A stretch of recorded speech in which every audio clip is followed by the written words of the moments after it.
everybody. Welcome. Welcome tonight. So we're going to do things a little bit differently, I think, than some of the webinars in the past. I actually asked Migraine Canada if we could do this a little bit more interactively, more of a meeting style, because I really want to field some questions with you and kind of see where you're at and, hopefully work through some issues that you might be having in your life.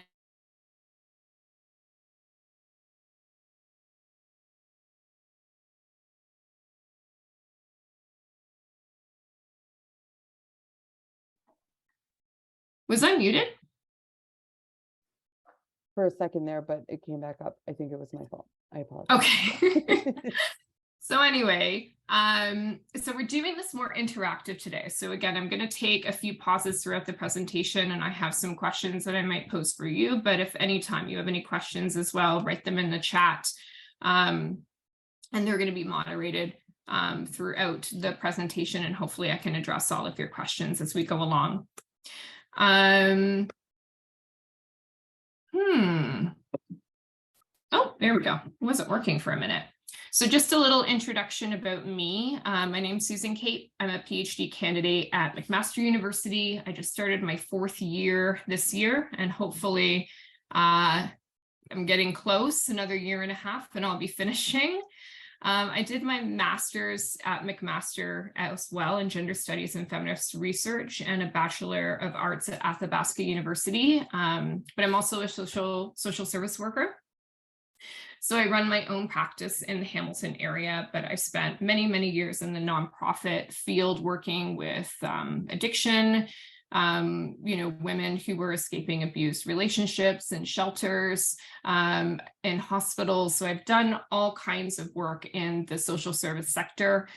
So now I run my own practice, and I work with lots of different people who are experiencing lots of different challenges in their life. I just put down some of my information in my website there for anyone who's interested in my research or my practice, some of the stuff that I'm doing right now.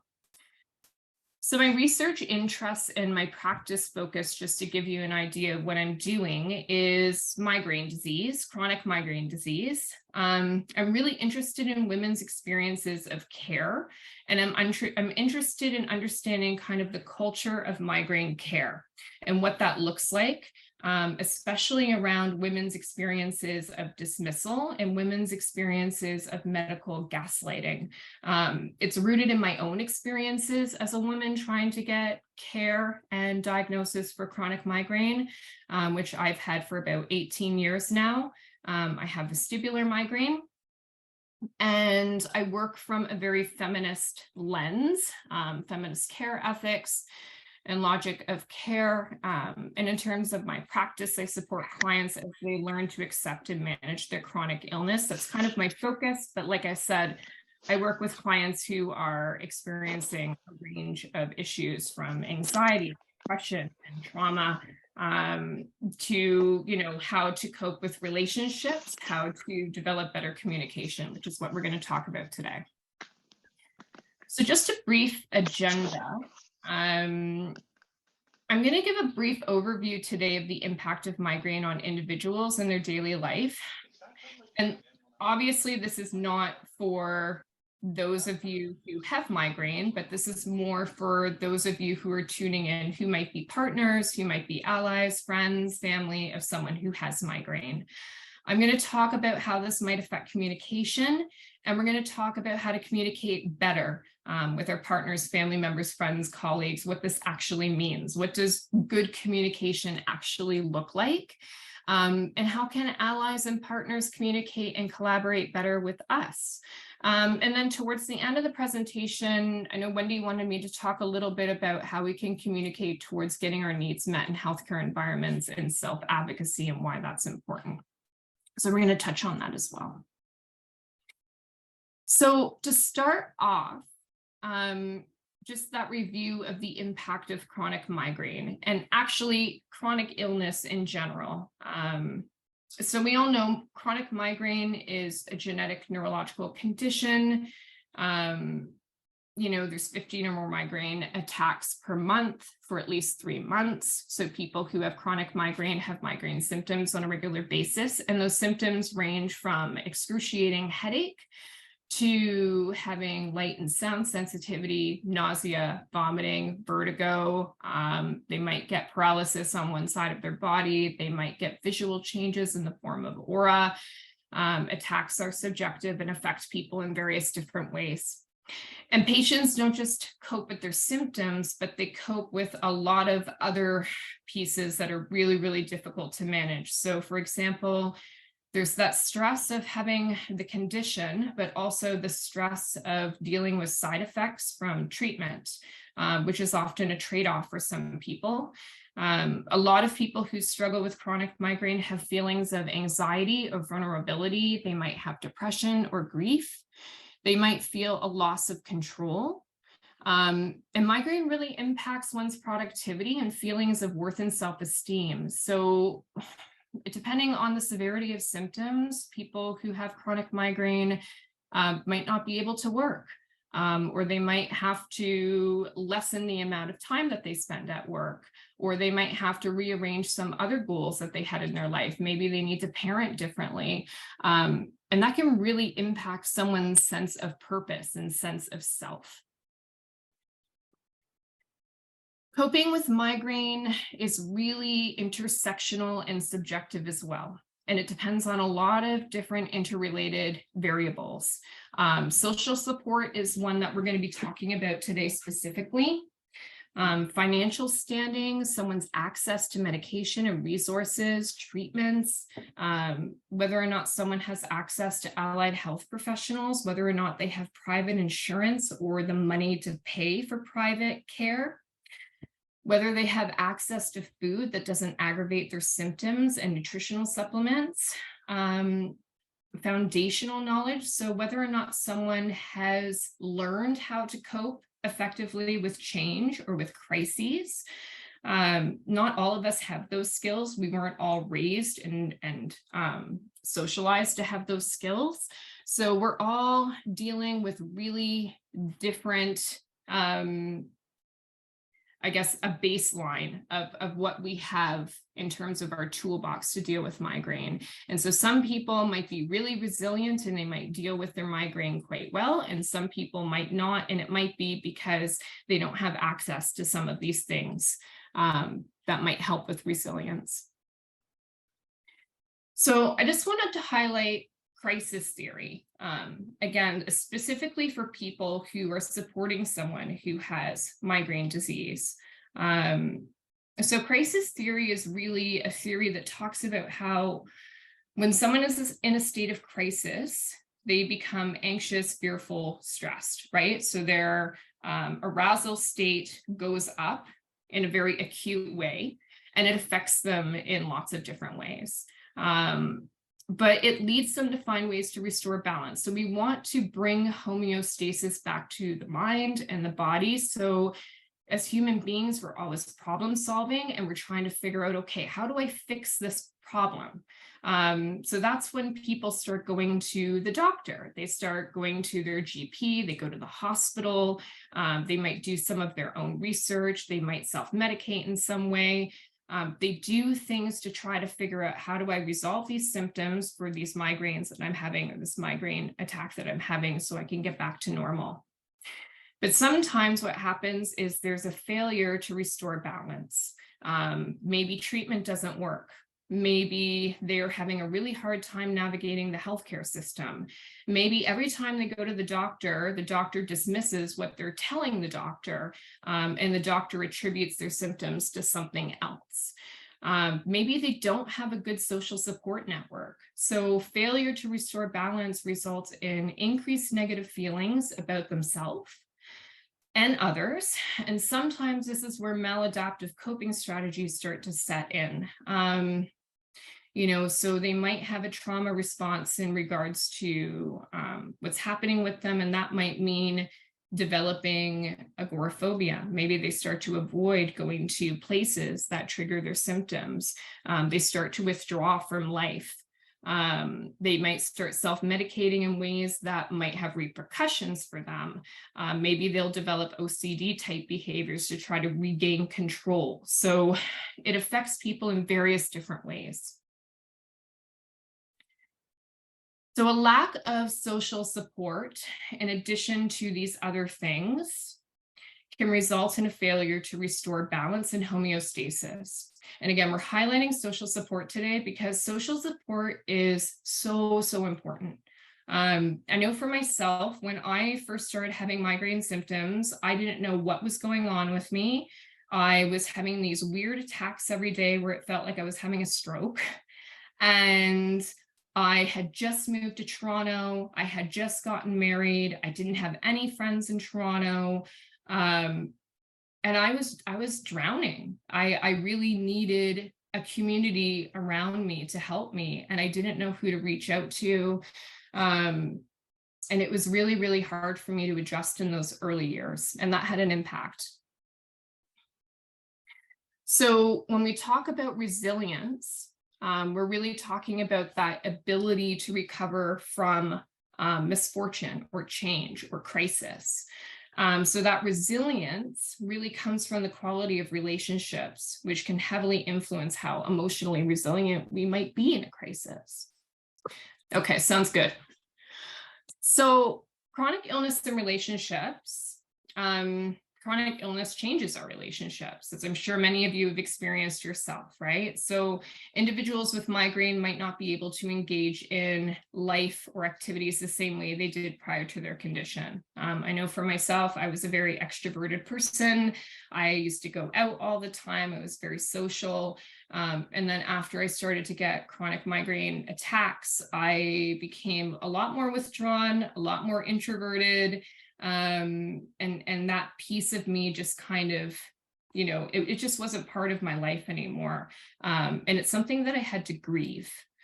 They might require accommodations, people with chronic migraine or chronic illness in general, again, because life changes and they can't do things the same way anymore. So we need to find ways of equalizing life for them. But sometimes that's hard to accept for the patient as well. Partners and children might engage in caretaking activities or experience caregiver burnout. So those who are really close to someone who has chronic migraine might start trying to do things to pick up the slack, which is normal in relationships. We want to help, but that can become too much for, especially partners or the people closest to us. And so without proper boundaries, that can be really problematic. And individuals with migraine might experience feelings of guilt and shame due to how their illness impacts their loved ones, and because they might not be able to live life in their ideal way. So there's a lot of guilt and shame that goes on for patients.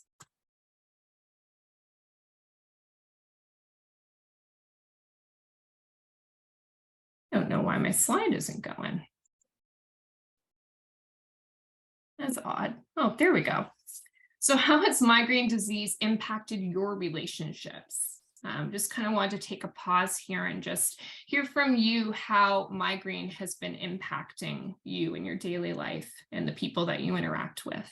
Yeah, and a lot of women in particular, and probably some men, but it is something that a lot of women in particular do experience, that feeling of dismissal, that feeling that people don't really believe you, or there's also this kind of idea that migraine is just a headache, right? It's no big deal. Take some Advil, take some Tylenol, you'll be okay. And so I think that misconception of what migraine is, people think that, we're exaggerating, or, we're this dramatic person who's just embellishing, which is very far from the truth, obviously.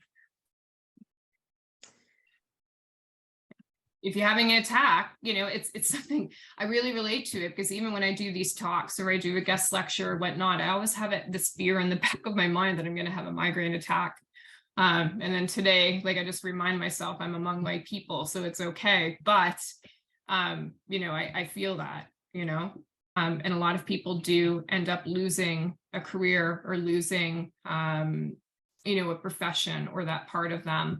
I certainly can't go back to nonprofit work. That ship has kind of sailed for me. And that's something that I had to grieve as well. Chronic illness and chronic migraine in particular is very isolating for a lot of people. And I hope that, by being part of this talk tonight, but also, being part of, what's going on with Migraine Canada, and again, there's some different groups out there on social media and whatnot. Being part of those hopefully will give you a sense of community so that you don't feel so alone, but it is very isolating. Granted, I get that. I wanted to comment on the person who said they can't get anything done. I find that the migraine medicine it makes it seem like I have ADD. You can't get anything done. In my case, I can't handle paper. I just can't handle it. I can't keep it moving. And, that's part of my work is to do that. So it's frustrating, but I've noticed it derives from the medicine and maybe not the headache. Yeah, and we're going to talk a little bit about that. But like I said, sometimes that the side effects are a trade-off for a lot of people. And that's some other source of stress that a lot of people are focused or experiencing with chronic migraine and migraine. I think we're going to, I think I should move forward with the slides a little bit so that we have some time to cover the other stuff. Because I think I only have an hour today, but I'm hoping to get to more of your stories and shares as we kind of go along. So just so we're going to kind of transition more into the communication piece. But how does all of this relate to communication? So again, positive supportive relationships are essential to emotional well-being. And as we've heard, migraines really can contribute to isolation, to loneliness, to not feeling like people understand what you're going through. There's a lot of dismissal out there, and that can impact our relationships in different ways. So we want to focus today on how we can build supportive relationships with the people, at least who are close to us, and who are trying to understand and work with us. And how do we do that? We do that through effective communication. We do that through building trust and building connecting behaviors. So this is really geared at people who are willing to work with us. So in terms of communication, relationships really suffer when difficult topics are not discussed, right, or avoided. And I know, for my own relationships, sometimes this is what happens, right? When you're in a couple in particular.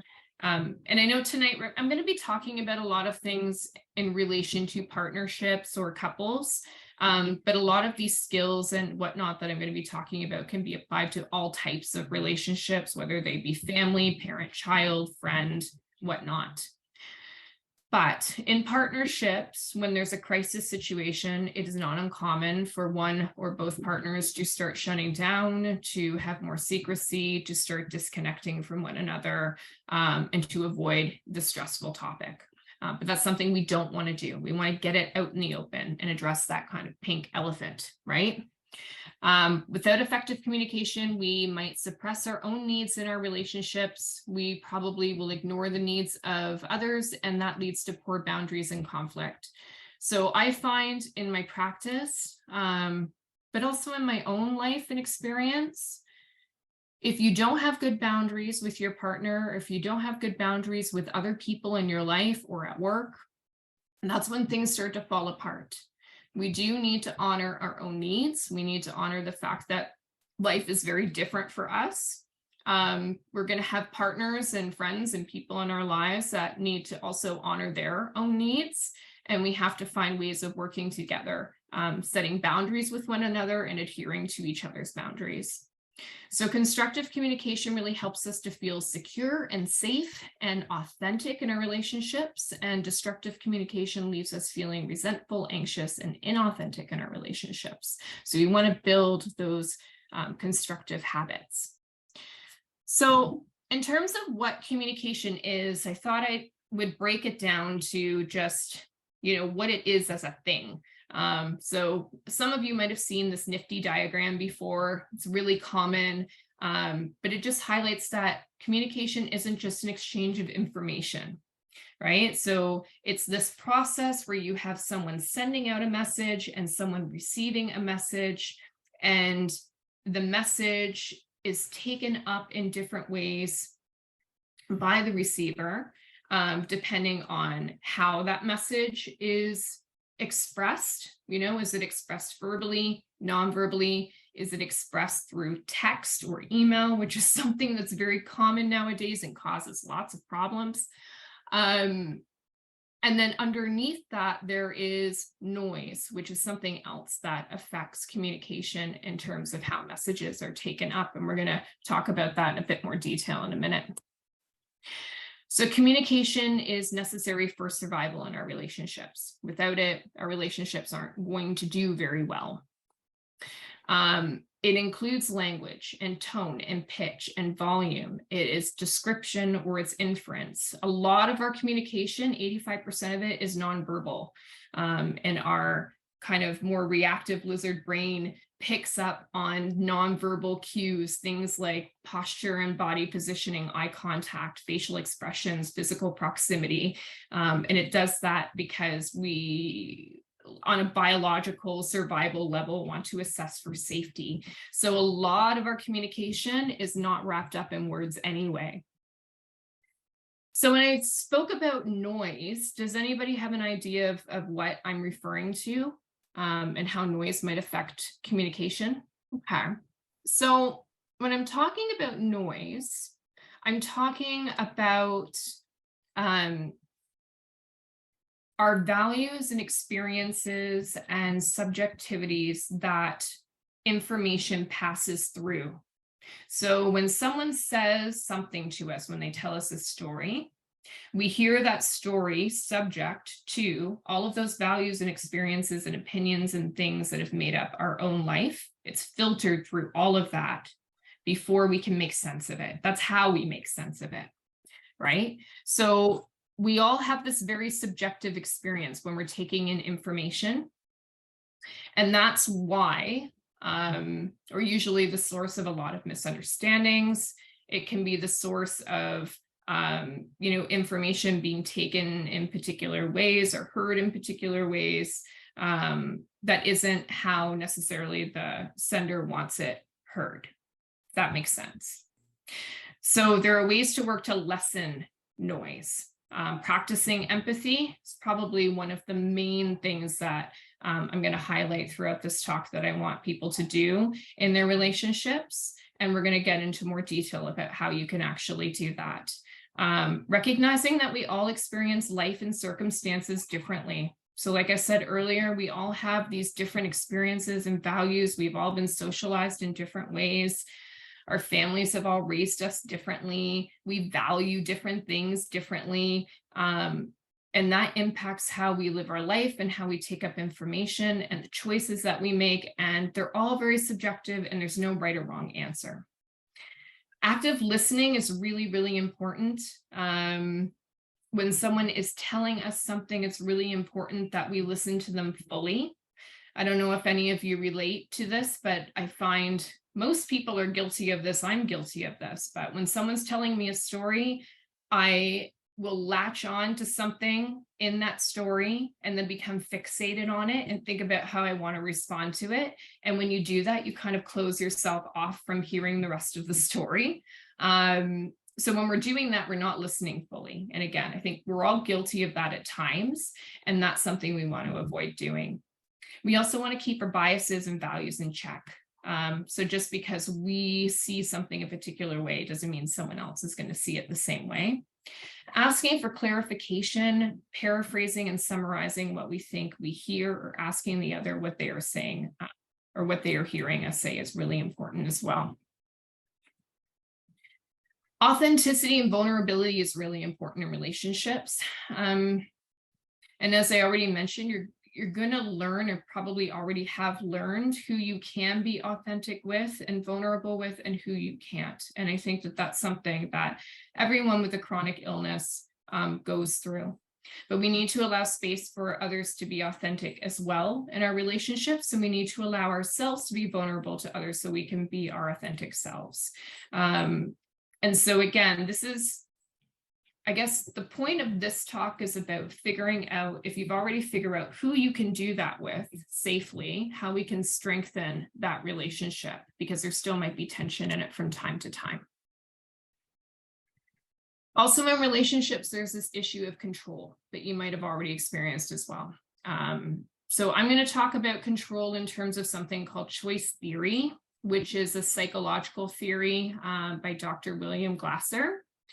And he talks about how many long-term problems are relational problems. They often develop from relationship problems, and that human beings behave in various ways in order to meet needs. So we all have needs that fall under these 5 areas of importance: power, freedom, fun, survival, and love.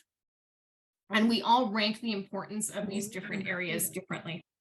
And they differ from person to person. And so in practice, what I actually see usually when people bring relationship problems to me is that, one person in a couple might be ranking freedom as their #1 value or priority, and then the other person in the couple ranks it, further down the list, and then that creates tension. So understanding again that it's okay for us to be different in terms of what we value or how we value things is really important. And dysfunction in relationships occurs when we try to control others rather than focus on what is actually in our control, ourselves and our own behavior. This is all going to come together and make more sense, hopefully. So the issue of control, sometimes that desire to control others manifests through various communication styles. So there are very specific things that we do when we're communicating with others in our life that can be helpful in building our relationship and making each other feel safe, and that are really unhelpful. And so I have this fun infographic that I give to a lot of clients who are having relationship issues, and it's something I've used myself. And I often ask them to put it in a common area of their household, maybe on the fridge, in the kitchen, somewhere where they're going to notice it. And whenever conflict comes up between them and their partner, or them and with their kids, or someone else in their life that they're having difficulty with, or that they're feeling tension with, I ask them to kind of think about the types of language or communication that they're using in that moment during that conflict. Are they criticizing or blaming or complaining?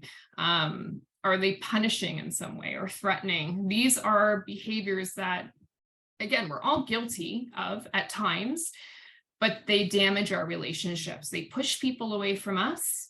And when we engage in them on a regular basis, it just ends up making things a big old mess. What we want to do is we want to lean more into connecting habits.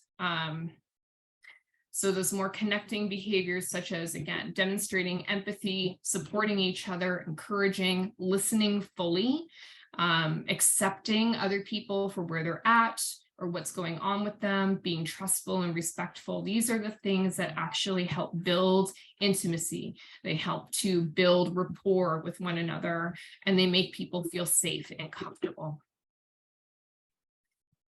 I'm hoping, I guess, some of these slides can be shared, because I have a couple of other infographics that I just included in here. So when I was talking about those different needs, the different value areas where you can rank, I normally give this sheet to clients to kind of introduce to their partner as well, if I'm not working with their partner as well. And I ask them both to kind of take some time and rank these different areas of importance, and then check in with each other around what their answers were, so that, again, they can kind of think about where those areas of tension might be, where they're not adding up. And sometimes that can open the door for dialogue or communication to happen. And this is just another thing I threw into in terms of this. Both of these are from the Glasser Institute, but this questionnaire, Questions for a Better Relationship, is something else I often provide couples at the beginning of couple therapy, or if they have a client who has relationship issues. And I ask them to fill this out and hopefully have their partner fill it out as well. And sometimes, when people come together and compare answers and discuss answers. It can be a good way, kind of a good jumping off point for discussing where the actual tensions or issues are in the relationship. So how do we steer clear of disconnecting habits and disconnecting behavior? We need to let go of control, which I think there's a theme, right? But letting go of control is extremely difficult for a lot of people. Again, I'm a work in progress, but it's super, super important in our relationships that we do that. Practicing radical acceptance is something that can be really helpful when letting go of control. Some of you might have heard that before. It's a common mindfulness technique used for lots of different reasons. If people are struggling with anxiety or struggling with acceptance around a lot of different areas of life. But it's simply the act of choosing to accept the present moment for what it is. And it's a commitment to that choice.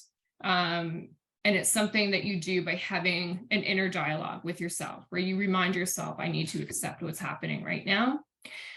Let go of any ruminations, let go of, any thoughts around how I might control this or manipulate this to be different, simply just letting it be. Being mindful of your feelings is really important. So if you're in a tense moment with someone else, if you're having conflict with someone else, I often remind my clients to think about what's happening in their body. I ask them, do you feel your stomach kind of churning? Do you feel your shoulders around your ears? Do you have other bodily sensations that start to happen when you start to feel angry or anxious or upset?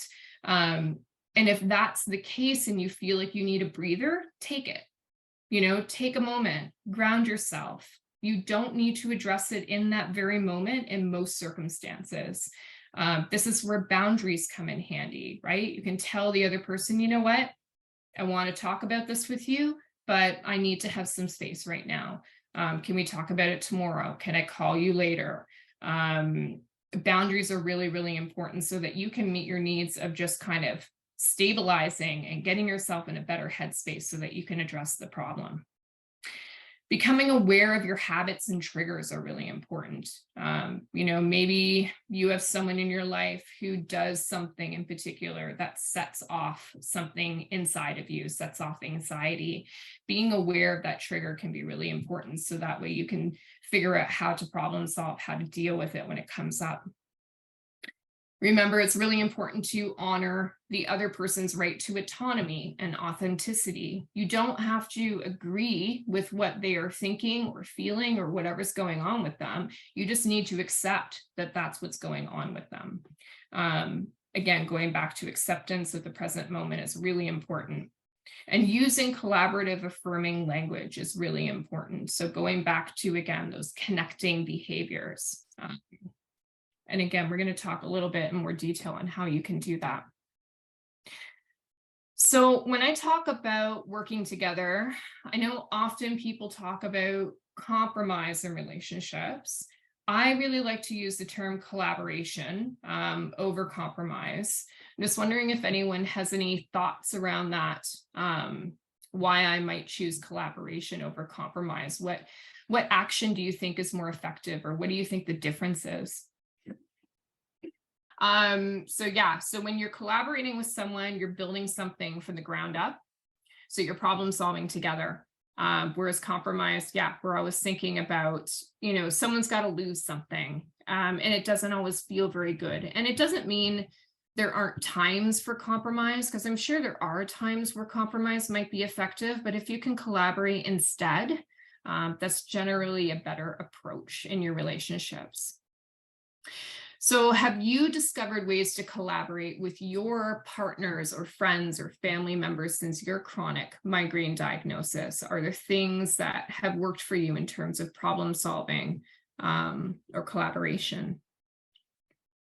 I mean, there's lots of ways that we do collaborate. Like, I know for myself, and I think this is pretty common. There are times when my symptoms are really, really bad for a stretch of time. And funny, my husband also has a chronic illness, but a very different kind of chronic illness. So I find that we often trade off. So in terms of household tasks, in terms of we have a bit of a zoo, we have 2 dogs and a couple of cats, and they obviously need to be taken care of. So, you know, if I'm having a stretch, usually in the fall and the spring, where my symptoms can get really bad because the weather is really unpredictable, he will often take on the bulk of, you know, household chores and things like that and errands, because I just simply can't. And there are times when, you know, he needs some extra consideration and I've picked up the slack. So that's something that we've done in terms of problem solving to try to figure out how to make things work. So the last bit I have, I just want to talk a little bit about something called imagotherapy. I don't know if anyone has heard of that before. I'm sure you've seen it parodied. It's something that's been around for a really, really long time, and it is a specific type of couples therapy or relationship therapy that helps to improve communication between couples. You know, it's evidence-based. It's been around for a really long time. It's often parodied on sitcoms where you'll see couples going to therapy, and they learn how to talk differently to one another. So that's some of the stuff that I talk about. It's going to click where it's like, oh, I've heard about that before.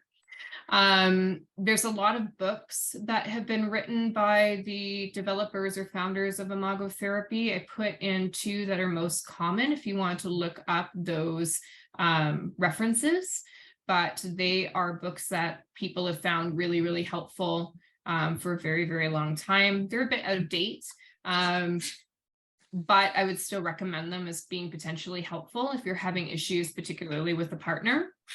So they build on attachment theory and they use dialogue techniques as a way to communicate with others in a connecting, safe and in a way that equalizes power between both parties. So again, taking from, you know, some of the stuff I talked about in relation to choice theory, and we're kind of tying it together through this as well. So they talk about this kind of 3-stage approach to communicating during tense conversations or conflict, in order, again, to break down that tension. So mirroring and validation and empathy are really the 3 main pieces that are really, really important to work through during conflict. And we're going to break them down and talk about how you can actually do them. So when you're mirroring in your relationship, when you're doing mirroring exercises, it's really about how. So I think, Joanne, you need to put your mute on. Thank you. It's about how to listen without distorting another person's message, which we talked a little bit about earlier, right? How do we do active listening? How do we listen fully for the other person? So the exercises here are really concrete things that you can do with anyone. I know I've kind of contextualized it as what you can do with your partner, but you can do this with anybody in your life. So you might want to practice telling the other person a message that you would like them to hear. And the message should start with I. It should describe your feelings, your thoughts, your sensations, what's going on with you.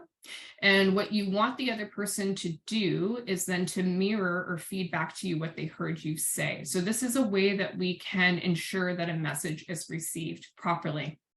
And if you feel that the other person doesn't understand your message, the idea is to explain it again and have them mirror you until the message is received in a way that you want it to be received. For partners or for the person who is on the receiving end, once you hear their message accurately, you might invite them to elaborate further. And you can check back in towards the end of the conversation by summarizing what you heard them say. The next step is validating. So again, we want to validate in our conversations with others, and this is not something that I think we do enough of. It's something that I do a lot of because it's part of interviewing techniques. It's part of how you do psychotherapy with someone, or at least the way that I've trained in the way I prefer to do therapy with people.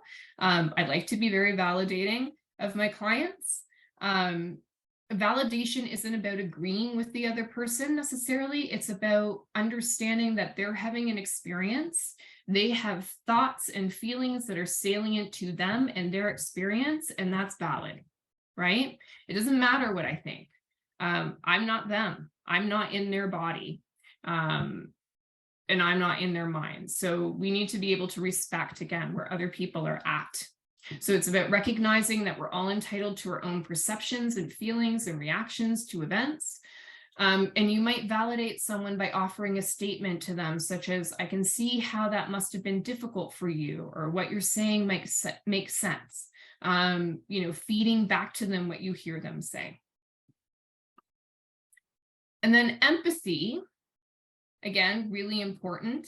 It's really about trying to walk a mile in someone else's shoes. So we want to attune to what someone else might be going through rather than filter it through what we might think or feel or do in a situation, which is something that's really common. It's not uncommon for someone to tell us a story or an experience, and then we respond by saying, I was in the same situation and this is what I did, and then go into like advice giving or whatnot.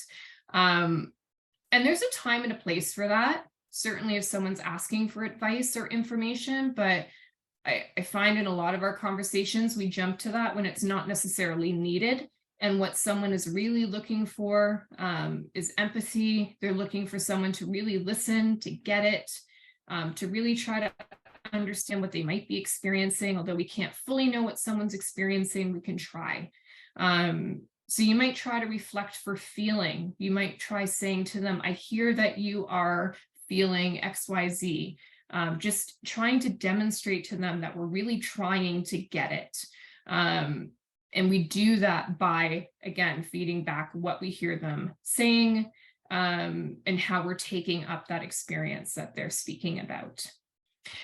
Another piece to imago therapy that I didn't really go into here, when it's appropriate, you might offer a gift at the end of the conversation. So sometimes you might make a request of the other person, or the other person might make a request of you. Sometimes you might want to end things if you're in a couple, if this is a communication strategy you're using in a partnership, you might want to end your conversation with some types of physical touch, maybe a hug, something that's going to break down the tension in your defenses.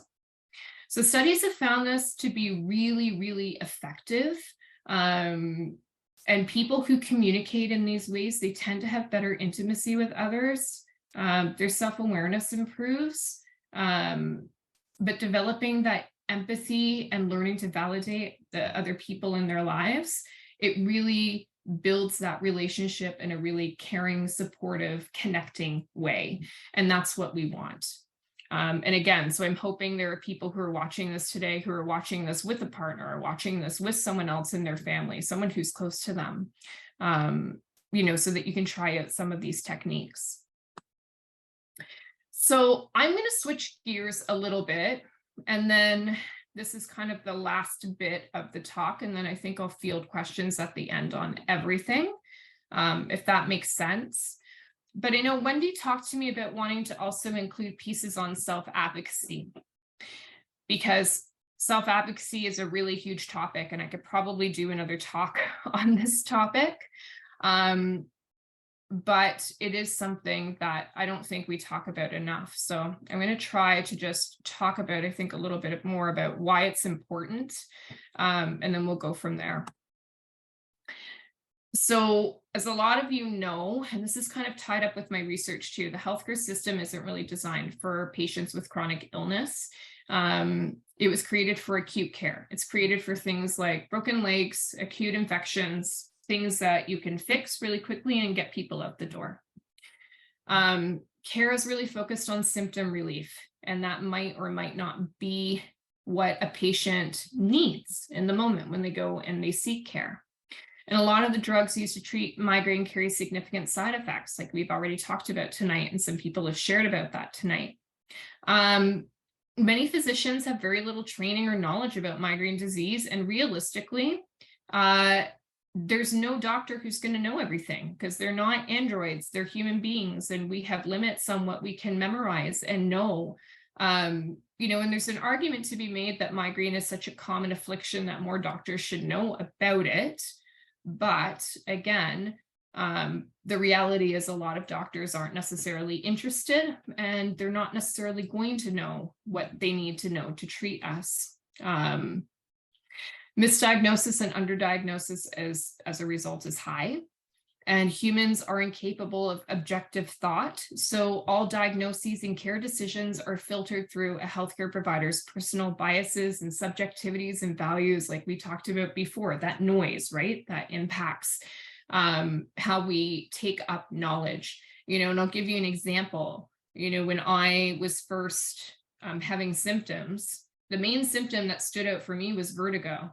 You know, I could work through headaches. All the other stuff that was going on with me wasn't really on my radar. What was on my radar was I was getting these horrible, horrible attacks of vertigo and visual aura, and I just could not function. And so when I went to my doctor, I didn't tell him about I have blinding headaches. I didn't tell him about all of the other neurological stuff that was going on. I was really focused on I have vertigo, make it stop. So he took up that information and started to treat me for issues of the inner ear. Migraine was far, far away. You know, he wasn't even thinking about migraine because what I was telling him sounded like an inner ear disorder, right? So, you know, we have to think about things sometimes in terms of, you know, the information that we provide, or again, how a healthcare provider is able to take it up is going to really affect how they are treating us.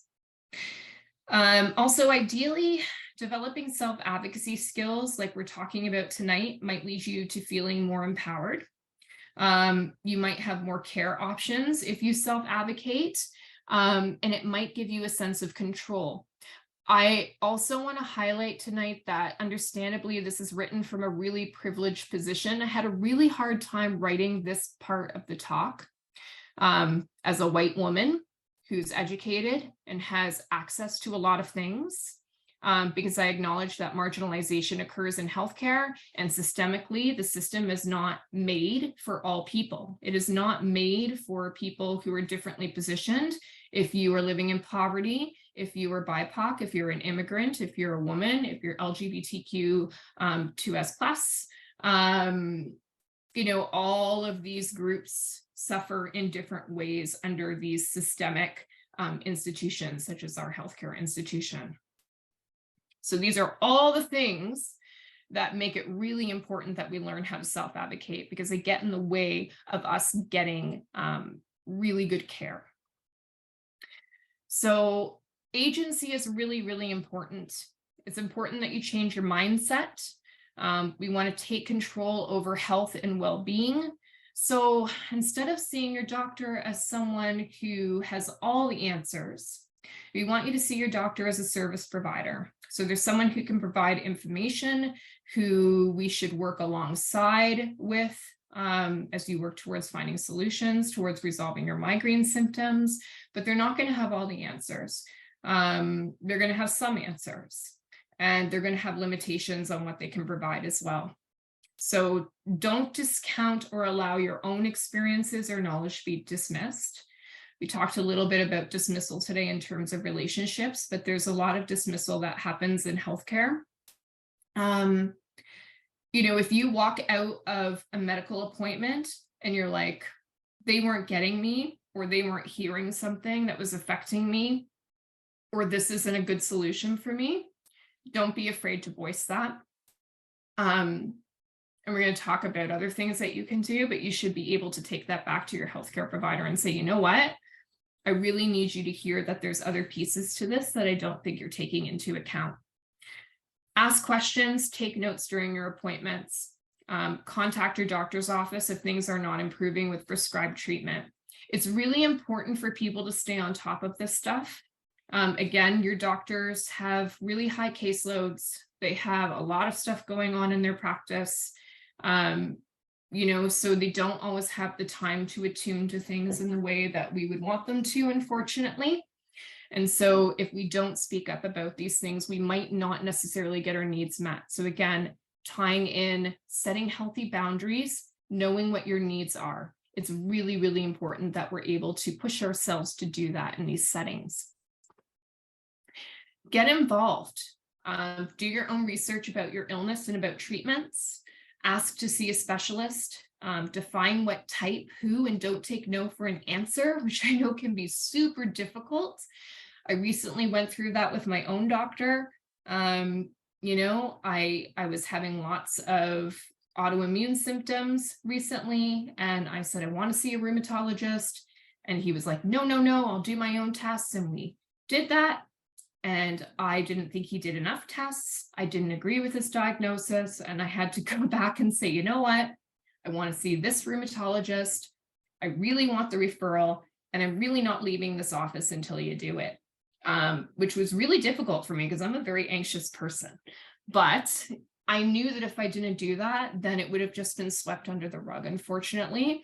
And fortunately, I went to that rheumatologist, and it turns out I actually do have an autoimmune disorder that he misdiagnosed. So I'm glad that I did. So know your body. And if you need to, really push to see the people that you need to see. If you hit a wall, don't be afraid to change providers. And again, this is really tricky because I understand that there aren't a lot of providers. And if you live, especially in rural Canada or in places where there is less care, that's going to be very, very tricky. And sometimes you just have to kind of push through with what you have, which really sucks. But if you can change providers, you should try if you're not getting your needs met. Understand your insurance coverage, whether it be private or provincial. If you have insurance coverage, know the ins and outs, know what's being offered to you. And connect with Migraine Canada. So Migraine Canada is an excellent source of information.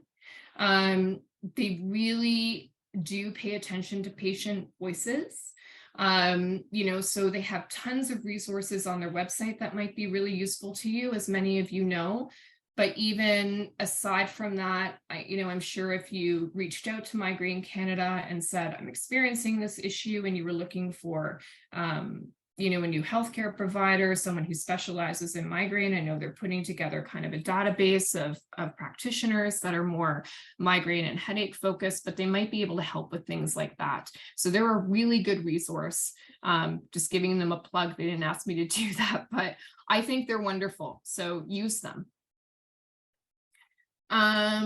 Create your own healthcare team. I think it's the last point I have. So if you can, again, this is a very privileged kind of option, but find healthcare practitioners who listen to you and provide acceptable care, if you can.